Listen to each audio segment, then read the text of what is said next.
म्हणजे तिला खूप जास्त वेळा हात धुवायची वगैरे सवय आहे आणि असं काय?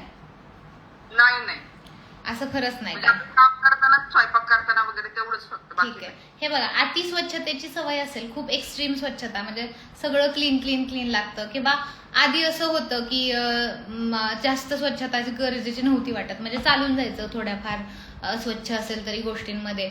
पण आता असं व्हायला लागले, वेळ जाईल तसा खूपच जास्त स्वच्छता पाहिजे, खूपच सगळं क्लीन पाहिजे, खूपच सगळं नीट पाहिजे.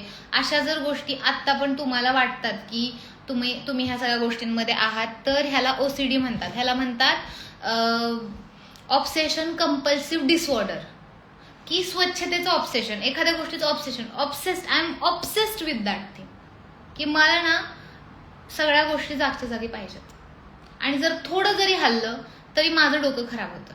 हे नॉर्मल लोकांमध्ये नाही होत. म्हणजे तुम्ही आता माझ्याकडे आला तर माझा टेबल अस्ताव्यस्त आहे, पाण्याचा ग्लास पडलाय तिकडे, ते काय म्हणतात आपण, ते होल्डर, पेन होल्डर ठेवतो ते थोडंसं वाकडं तिकडे उभं आहे, पेन एका साईडला पडलाय, हे कुठलं तरी पुस्तक आहे ज्याचा माझा काही संबंध नाही, ते माझ्या टेबलवर आहे सध्या, एसीचा रिमोट वाकडा पडलेला आहे, आणि मग थोडंसं अस्ताव्यस्त आहे कारण आता क्लिनिकमध्ये कोणीच नाही, so I can do what ever it is. So basically थोडंसं अस्ताव्यस्त आहे, फॉर्म्स ऑर्गनाइज नाही आहेत, फॉर्मच्या खाली फॉर्म नाही आहे, फॉर्मच्या खाली सिलेबस आहे, तर हे खूप असं आहे. तर ह्या सगळ्या गोष्टी अशा चालू आहेत, आणि मी खूप डिस्टर्ब आहे. मी एखादा पडदा बघितलाय, पाठीमागचा माझा हा कर्टन तुम्हाला दिसतोय, हा कर्टन उघडा आहे आणि त्याच्यामुळे पलीकडचा दरवाजा दिसतोय, तो अजिबात चांगला दिसत नाहीये. सो ज्यावेळेस जोपर्यंत मी तो पडदा लावत नाही तोपर्यंत मला बरं नाही वाटणार, माझ्या डोक्यात सारखं येणार मी तो पडदा लावला पाहिजे, मी कर्टन लावला पाहिजे, हे माझ्या डोक्यात सारखं येणार. असं जर होत असेल तर ह्याचा अर्थ कुठे ना कुठे आपण ओसीडी कडे वळत आहोत, ऑब्सेशनकडे वळत आहोत. It is not good. कधी कधी जाणीवपूर्वक थोडंसं म्हणजे रदाळेपणा करणं गरजेचं असतं, की जाऊ दे मरू दे यार, आता काय. नाहीतर मग आपण काय करतो माहिती का, खाणं पिणं सगळं सोडतो आणि त्या स्वच्छतेच्या मागं लागतो. कामं धंदा सगळं सोडायचं, त्या स्वच्छतेच्या मागं लागायचं. काही नाही, रोज सकाळी उठायचं आणि फरशीच पुसायची, रोज काय फरशी पुसायची असते यार, रोज काय पुसायची असते. तुम्ही 2 दिवसातून एकदा पुसा ना, काही प्रॉब्लेम नाहीये. Every day are doing the same thing. काल माझ्याकडे एक केस आली, ऑब्झर्व करा तुम्हाला असं होतं का. आता काल त्या माझ्याकडे आल्या, शी वॉज लाईक, मॅडम मी रात्री झोपताना, म्हणजे तिचा नवरा मला सांगत होता, मॅडम रात्री झोपताना जे मी कपडे घालतो, समजा मी ट्रॅक पॅन्ट टी शर्ट घातलाय, दुसऱ्या दिवशी सकाळी म्हणजे रात्रभर मी फक्त त्या कपड्यांमध्ये झोपले, मी काहीही केलेलं नाहीये. हातपाय धुवून स्वच्छ होऊन ती कपडे घातलेली आहे, झोपलोय, सकाळी ती कपडे आमची डिरेक्टली बाथरूम मध्ये धुवायला असतात. म्हणजे नाही त्याला जेम्स असतील, त्याला हे झालं. सो बेसिकली जर तुम्हाला असं वाटत मला डस्ट नको, मला अनक्लीन नको, मग सारखे हात धुणं, मग आणि हात धुताना पण असं चोळून इकडून धुतात बघा लोक असे, काय हे हँड वॉश करा ना तुम्ही, हे अख्खा पूर्ण हातच. सो बेसिकली इकडून चोळून धुणार, मग ते खटखट आवाज काढणार, मग इकडून बॉडी वॉश लावणार, ते काय म्हणतात हँड वॉश लावणार, सगळ्या गोष्टी हे करणार. एक्स्ट्रीम अशा गोष्टींमध्ये तुम्ही जात असाल तर ऑब्सेसिव्ह कंपल्शन डिसऑर्डर असतो. होतो कशाने, तर खूप सारी कारण आहेत, असं नाही की एकच कारण आहे. जेनेटिकली आलेला असतो, आईच्या गर्भातूनच आलाय, आईला खूप स्वच्छतेची सवय आहे, तिथूनच आलाय.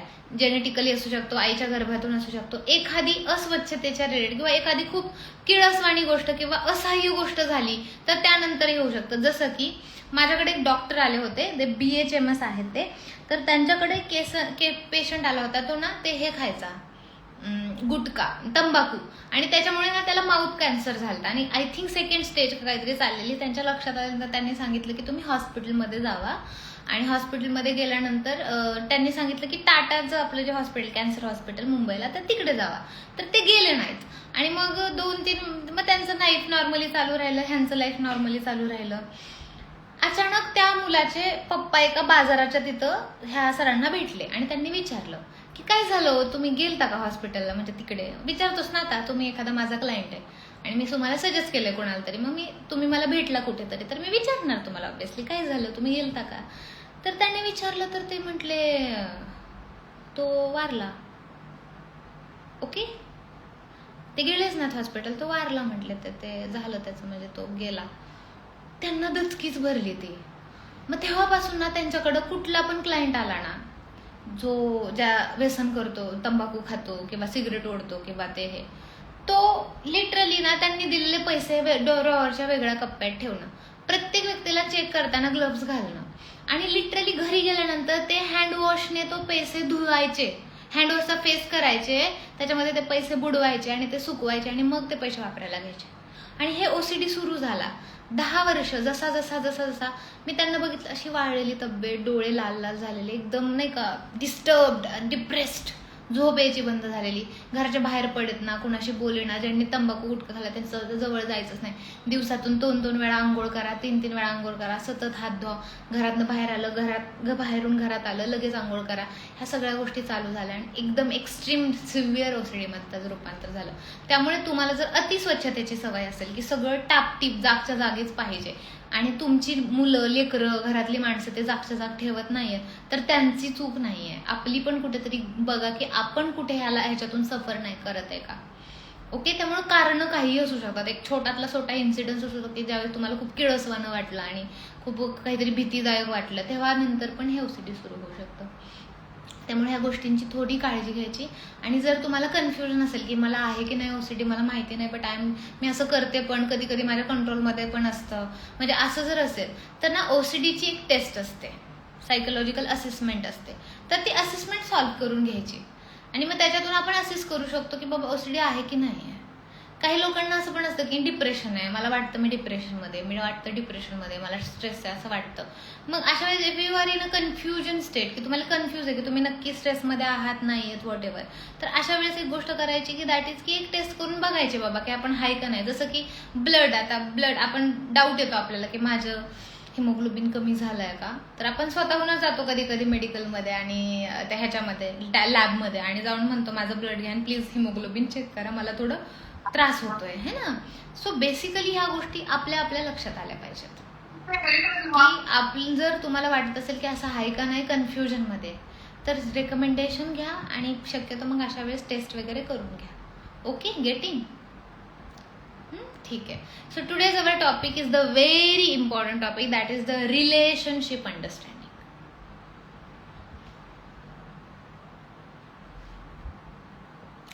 काय बरं, काय प्रॉब्लेम आहे, म्हणजे काय प्रॉब्लेम आहे ते का, तू मला समजूनच घेऊ शकत नाही, यू डोंट अंडरस्टँड मी, तुला कळतच नाही माझ्या मनात काय चाललंय. ओके, तू मला अंडरस्टँड करू शकत नाही, तुला नाही कळत माझ्या मनात काय, माझं दुखणं मलाच माहिती, तुला नाही कळणार ते. का बरं आपल्यात वाद होतात, का बरं आपल्यात भांडणं होतात, का बरं आपण एकमेकांना त्रास देतो, का बरं आपण असं असतो, why we do this things for the attention. असं म्हटलं जातं childrens cry for it and adults die for it. म्हणजे जे स्टुडंट आहेत, अडल्ट्स आहेत, ते ह्या गोष्टीसाठी मरतात आणि जे चिल्ड्रन्स आहेत ह्या गोष्टीसाठी रडतात. ही कुठली गोष्ट आहे? That is the attention. नात्यामध्ये आपल्याला अटेन्शन नाही मिळालं तर आपल्याला डिसरिस्पेक्टिव्ह फील होतं आणि त्या डिसरिस्पेक्टिव्ह फील मधून तयार होतात ते नात्यातले मिसअंडरस्टँडिंग. खूप सारी लोक आपल्या इथं असतील, you can raise your hands आणि please kindly on your videos. Okay, आता हे जे आहेत ना, काय नाव आहे ह्यांचं, चित्रगंगा, तर तुम्ही तुमचं म्यूट करणं अपेक्षित होतं मला. सो बेसिकली ज्या लोक आता सध्या मला सांगा जे रिलेशनशिपच्या अंडरस्टँडिंग मध्ये कमी पडतात, दे आर नॉट गेटिंग की व्हॉट इज गोइंग ऑन, मला नाही कळत आहे. So who are the peoples की तुम्ही हँड रेज करू शकता किंवा सांगू शकता की रिलेशनशिपच्या रिलेटेड तुम्ही कुठले प्रॉब्लेम्स फेस करता किंवा काय गडबडतंय, कुठली गोष्ट गडबडते. सो आय कॅन अनालिसिस की आपल्याला कुठल्या मार्गाने जायचंय किंवा तुम्हाला एखाद्या नात्याबद्दल काय समजून घ्यायला जड जात आहे.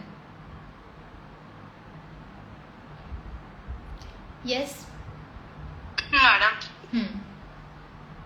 हॅलो, बोला. माझ्याकडे एक केस आली 4 दिवसाखाली की नवरा ड्रिंक करून मारहाण करतो आणि व्हॅल्यू देत नाही, किंमत देत नाही, व्हॅल्यू देत नाही. ओके, हा. मग मी तिला थोडंसं सांगितलं की आधी स्वतःवर प्रेम कर, स्वतःची व्हॅल्यू कर, म्हणजे तिचं जास्त अटेन्शन 4 भाज्या कर, 10 वेळा फोन कर, अशा प्रकारचं होतं. मग मी तुला तरी कमी करायला सांगितलं ह्या सगळ्या गोष्टी. मग तुम्ही काय सजेशन द्याल ह्याच्यावर?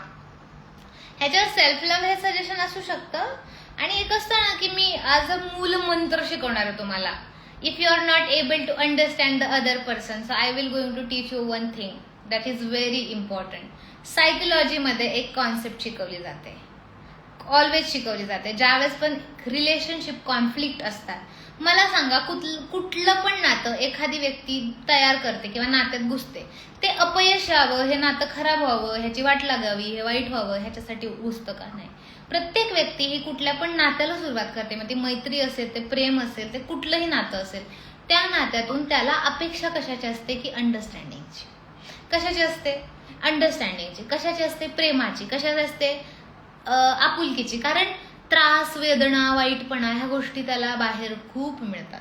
तुमच्यासोबत एखादी व्यक्ती नातं बनवतीये, लग्न करतीये, सोबत राहतीये, तुम्हाला काहीतरी मानतीये, मित्र, प्रियकर, व्हॉट एव्हर इट इज, कारण एक आहे की त्या व्यक्तीला त्या गोष्टी हव्या आहेत, त्याला त्या मिळत नाही आहेत. ओके. मग आता जर जबरदस्ती नाते तोडलं गेलं असेल तर, आता हे मी नंतर बघते क्वेश्चन. सो बेसिकली काय असतं, बऱ्यापैकी असं होतं की आपल्याला समोरच्या माणसाला समजूनच घ्यायला येत नाही. मी ज्यावेळेस विचारते ना, एखादी लेडीज आली माझ्याकडे, मी विचारते, बाई तुमचा नवरा कसा आहे हो माणूस म्हणून? प्रश्न आहे, माणूस म्हणून तुमचा नवरा कसा आहे? तर मग ती मला म्हणते, मॅडम देव माणूस आहे. माणूस म्हणून काय सांगू तुम्हाला, असला भारी माणूस आहे, काय सांगू. पण माझ्याच बाबतीत नीट नाही आहे. बायको कशी आहे? एक नंबर मॅडम, डिक्टो, म्हणजे जिथल्या तिथं एकदम डिक्टो, एकदम जागेच्या जागी व्यवस्थित आहे, पण माझ्या बाबतीत व्यवस्थित नाही. मग हाच एक चांगला माणूस तुमच्या बाबतीत का बरं नाही आहे व्यवस्थित? हे चांगली बाई आहे, जिचं समाजाच्या नजरेत एवढी चांगली आहे, ते तुमच्याच बाबतीत का नाही आहे व्यवस्थित? कारण काय आहे? कुठेतरी तुम्हाला त्या व्यक्तीला त्या लेवलला जाऊन समजून घेता येत नाहीये का? ज्यावेळेस तुम्ही त्याच्याकडे माणूस म्हणून बघता तर तुम्हाला चांगलं वाटतं, पण तिथेच तुम्ही पत्नी म्हणून, पती म्हणून, प्रियकर म्हणून, भाऊ म्हणून, बहीण म्हणून किंवा आई वडील मूल म्हणून त्याच्याकडे बघता, तुम्हाला ती चांगली का नाहीत वाटत? जस्ट बिकॉज तुम्ही तुमच्या एका पर्स्पेक्टिव्ह मधून बघता, जो खूपच लिमिटेड पर्स्पेक्टिव्ह आहे की मला काय वाटतं हे वाला. आणि प्रत्येक वेळेस तुम्हाला काय वाटतं हे फॅक्ट नसू शकतं. मी ऑलवेज तुम्हाला एक गोष्ट सांगत आली, आज पण सांगते, दॅट इज की पुढचा माणूस आपल्यासाठी जे बोलतो किंवा पुढच्या माणसाला आपल्याबद्दल जे काही वाटतं, that is only opinion, it is not a fact. ते फक्त त्याचं मत आहे, ती रियालिटी नाही आहे. मग बऱ्यापैकी आपल्याला आपल्या माणसाबद्दल जे वाटतं,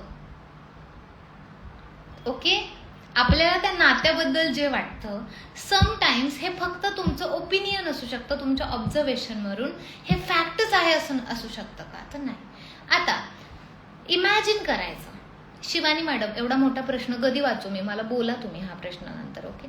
सो एवढा मोठा प्रश्न, म्हणजे टॅबवरती तो डबल ह्याच्यामध्ये दिसतोय, तर फोनमध्ये तर आय डोंट नो की केवढा दिसेल तो. सो बेसिकली मला तो नंतर विचारा. तर आता काय होतं की why we don't understand the people, how to understand. The first thing is most important, that is the step in the shoes. ही एक सायकोलॉजीमध्ये शिकवली जाणारी खूप महत्वाची कॉन्सेप्ट आहे. स्टेप इन द शूज म्हणजे दुसऱ्याच्या चप्पलमध्ये आपले पाय घालून बघणं, दुसऱ्याच्या बुटात आपले पाय घालून. ते दसलं नाही लहानपणीसारखं, ते मोठ्या माणसांच्या बुटात पाय घालून ते असं बुट ओढत ओढत चढणं, असलं काही नाहीये. तुम्ही म्हणाल ना, मग मॅडमने सांगितलंय नवऱ्याच्या बुटात पाय घालून बघायचंय, आता जाते आणि नवऱ्याच्या बुटात पाय घालून काहीच नाही दिसत आहे मॅडम, सगळं तर आहे तसंच दिसतंय मला त्याच्या बुटात पाय. It is not like that की तुम्ही दुसऱ्यांच्या चपला घालून फिरणं. इट इज ॲज लाईक की तुम्ही त्या व्यक्तीच्या जागी उभा राहून बघणं की मी जर याच्या जागी असते तर माझ्या आसपास काय चाललं होतं. जसं की खूपदा असं असतं की ना, आपली भांडणं झालेत आणि we are not forgetting or forgiving the persons. माझ्याकडे एक केस आली होती, शी वॉज लाईक की आत्ता सध्या पण एक केस चालू आहे आणि त्यावेळेस पण एक आलती. तर तिचं असं झालं की आज नवऱ्याला खूप भांडली, तू मला टाइम देत नाही, तू असाच तू तसाच, तू हे तू ते, असं तसं.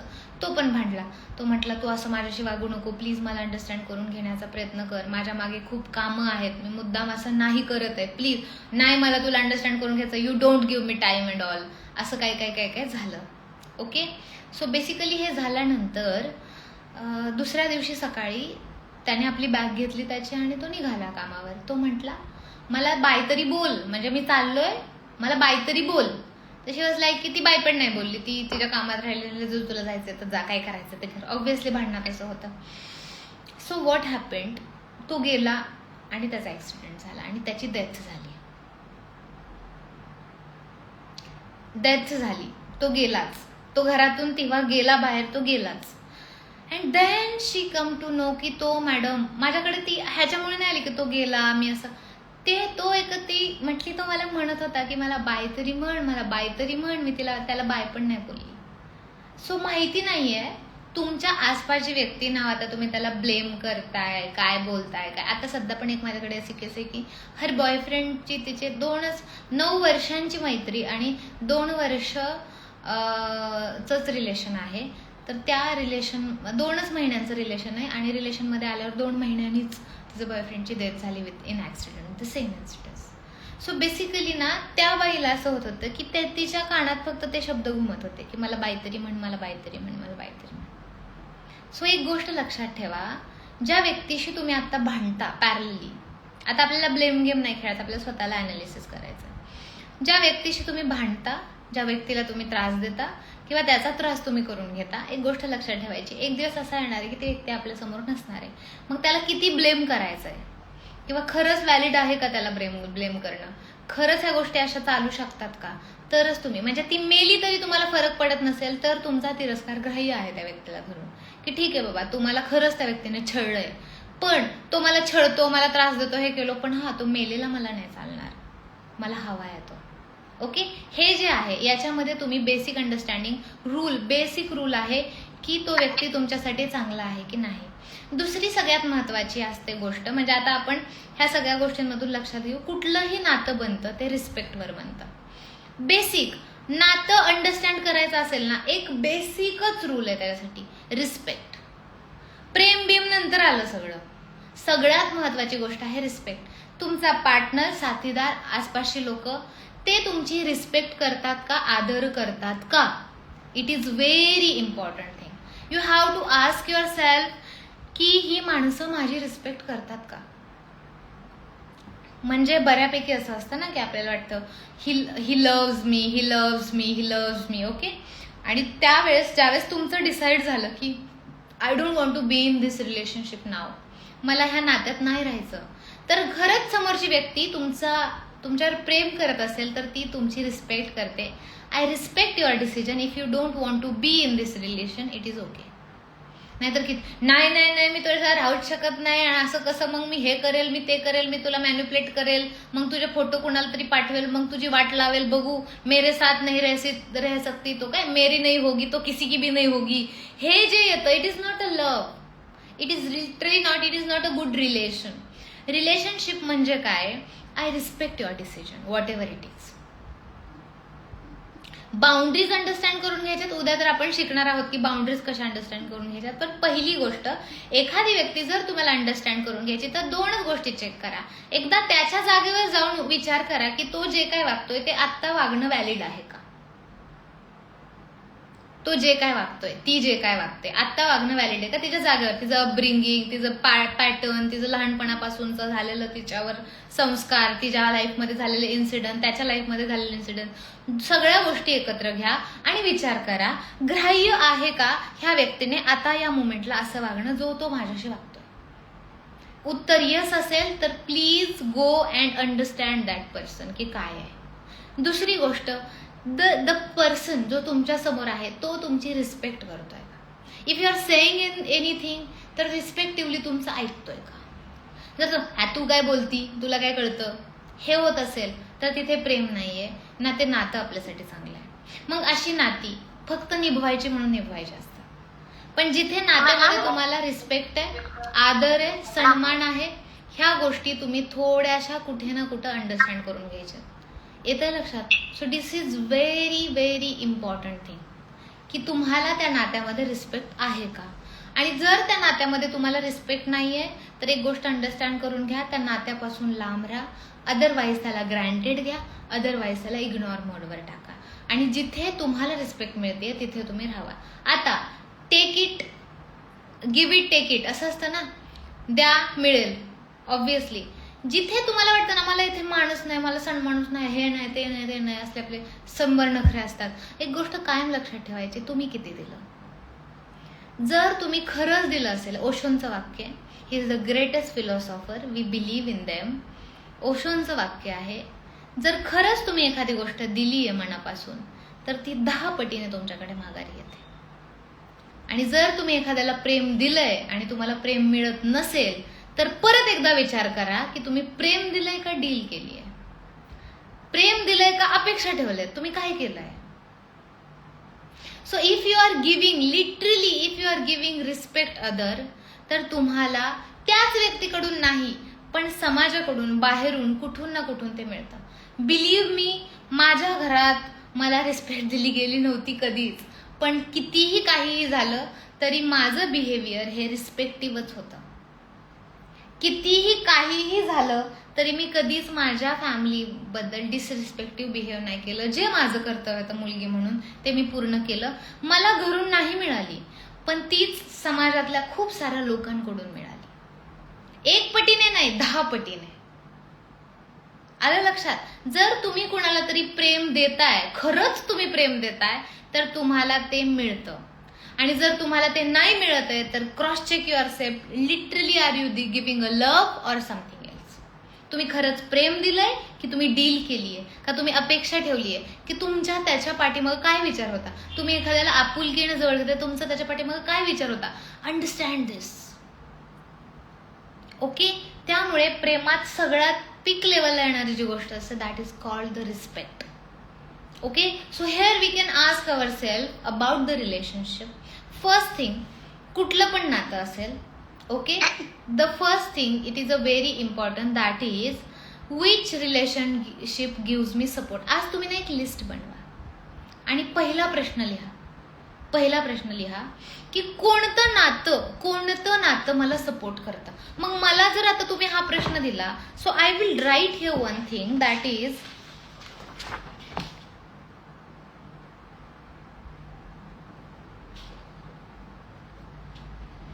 Okay. First thing what I will right की ठीक आहे, माय ब्रदर, ओके, देन माय फ्रेंड्स, देन माय मॉम, माय स्टाफ. हे नाती आहेत ना, ही लोक आहेत ना, हे मला सपोर्ट करतात. दिस रिलेशन सपोर्ट्स मी. ही नाती काय करतात, मला सपोर्ट करतात. Second question you have to write, that is which relationship create a stress. कोणत्या नात्यांमध्ये ताण निर्माण झालाय, कोणत्या नात्यांमध्ये तणाव आहे, माझ्या कोणत्या नात्यांमध्ये काय आहे, स्ट्रेस आहे. So what I will say, माझं ना एक सर आणि आमच्याकडे ना एक सर आणि मॅम आहेत. I don't know, they are always comparing me with them and all. ह्या गोष्टी कायम होत असतात. सो त्यांच्यासोबत बोलताना, कम्युनिकेट करताना किंवा ते सोबत असताना I always feel stress. So I will write it out की ह्यांच्यामुळे होतं मला तसं. आणि third question we have to ask, what change will improve my relationship. कुठलं चेंज मी स्वतःमध्ये आणलं तर माझे रिलेशनशिप्स जे आहेत ते अजून इम्प्रूव्ह होऊ शकतात. पहिली गोष्ट काय करायची तुम्हाला, स्टेप इन द शूज. समोरच्याच्या जागेवर जाऊन विचार करायचा की ती व्यक्ती अशी का वागत असेल. दुसरी गोष्ट, तुम्हाला त्या नात्यामध्ये रिस्पेक्ट देऊन बघायची. ह्या दोन्ही गोष्टी करून बघा. जर होत आहे तर ठीक आहे, नाही होत आहे तर you have to move mentally or physically. कसंही करून तुम्हाला त्या नात्यापासून दूर जायचं आहे. आलं लक्षात. आर यू गेटिंग दिस की काय करायचंय आपल्याला. ओके. आता याच्यावर काही प्रश्न असतील तर यू कॅन आस्क.